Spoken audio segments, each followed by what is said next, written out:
Right, I'm returning to the 1969 George Cleverley. They look a real sorry sight. They've had an absolutely monumental amount of work done to them, but they still look very sorry. But they're coming into the home run now. Let me just pop my trusty towel, protect my trousers a little bit. What I'm doing, I'm continuing to remove the surface. It's an old file handle with a little bit of sharp abrasive. I think that's 40 grit paper stuck on with double-sided carpet tape.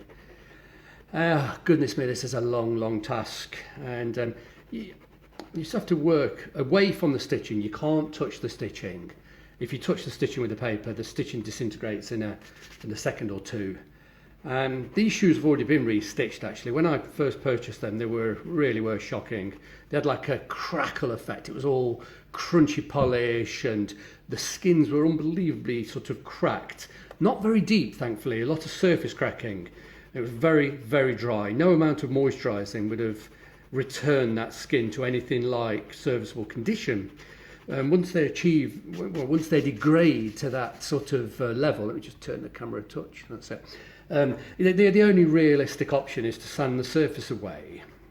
It looks brutal, and it is brutal, and it's very time consuming, but we'll get there. It has 3 or 4 cuts. This is a sharp cut with about 40 grit. Then I'll go through and do perhaps 180 grit, followed by 240 grit, and I'll finish it with something in the region of 400 grit, which is not the smoothest paper, but it's smooth enough. Anything smoother than that on carved skin, it tends to look a little bit like patent leather afterwards, and it's not, it loses its appearance of natural leather. On cord ovens, you would go much finer, but you possibly even finish a cord oven with 1200 grit. But there's no shortcuts. This takes a long time, and I've been going many hours actually over a period of weeks and months. I can't really sort of cope with the tedium for anything more than perhaps half an hour or so at a time. Using this little tool rather than holding a bit of sharp paper in my fingers and rubbing away, it tends to tear my skin to shreds. It scratches all my nails. I just don't like the feel of it, and it doesn't do my skin any good. But putting on this old file, it's working quite well. I can get much more accurately down into the overlaps and avoid the stitching. But there's no shortcuts. This just takes a long time. The shoes were stretched when I got them, and the skins had stretched, had cracked, and the stitching had failed a lot. A lot of this stitching around here has been replaced. I've replaced it by hand, all down here, all around there. I've replaced it by hand through the original stitch holes.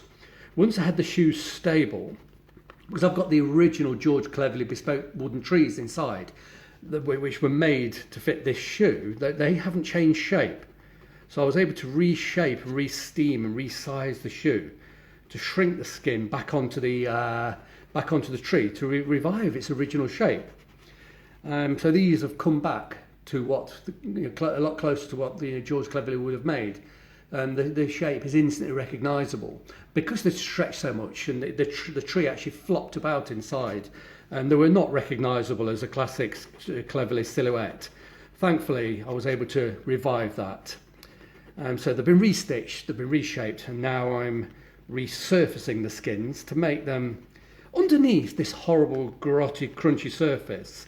The skins are very soft. It's supple.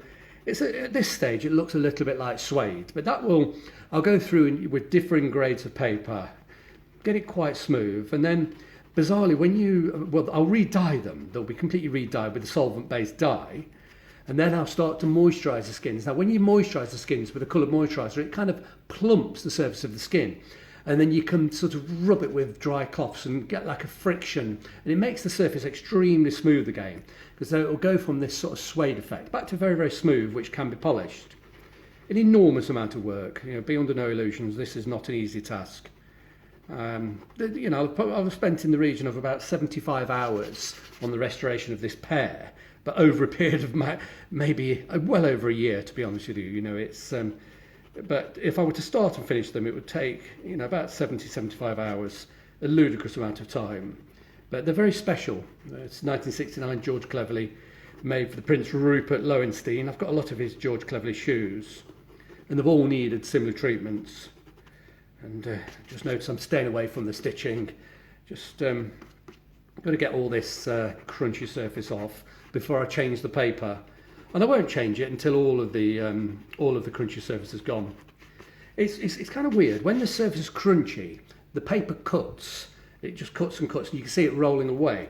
Then when it comes to these softer areas where it's a little bit more supple, I beg your pardon, it doesn't really cut so much. It almost stops cutting.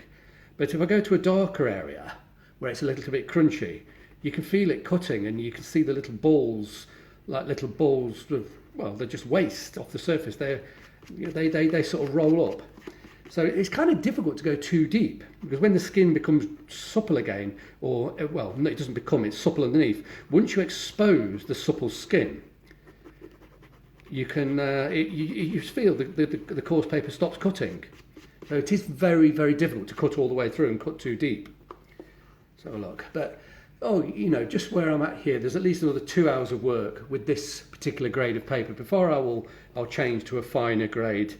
And then there'll be another 2 or 3 hours worth of work with a finer grade. So as you can see, there's a long, long way to go with these, but I think you'd be a little bit staggered if you see them in this horrible condition to see what it will come up in a few weeks when I eventually get around to finishing. If you can be bothered, have a look through my old videos and you'll see the other shoe, which is, you know, you'll see the videos of it being done, and it's absolutely spectacular. It's got a mirror gloss, and they look absolutely sensational. Well, that shoe looks sensational. This one still looks a sorry mess.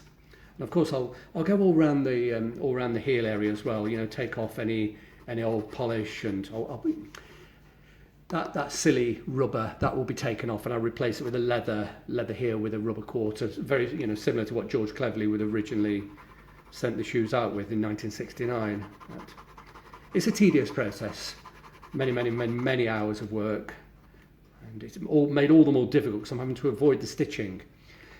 There's a row of stitching here, and I can get the little tool on an angle and just sort of work with the very edge of the tool between the stitching. So do a bit here. So it's just a tedious process. I don't enjoy it, but I do enjoy the finished result. But wow, it is tedious. And thankfully, I've managed to get through finishing this film without somebody banging on the window or bursting open and shouting whatever at me. There's a lot of people around that are drunk, and yeah, the last thing you want is somebody bursting through the door or coming banging on the window when I'm doing something like this with the camera.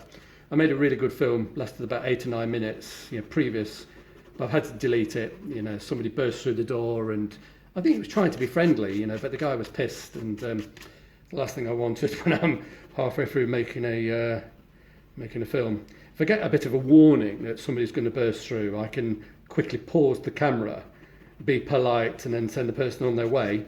But unfortunately, this guy that burst through the door, he just burst through and started, you know, shouting. He wasn't being aggressive, but he was asking what I was doing and said he thought it looked like a, you know, good job and all this nonsense. But yes, my friend, thank you very much. But you've ruined the video. Thank you. Off you go. But here we go. I'm just chuntering and moaning to myself. But let me turn this off because it is awfully tedious to watch.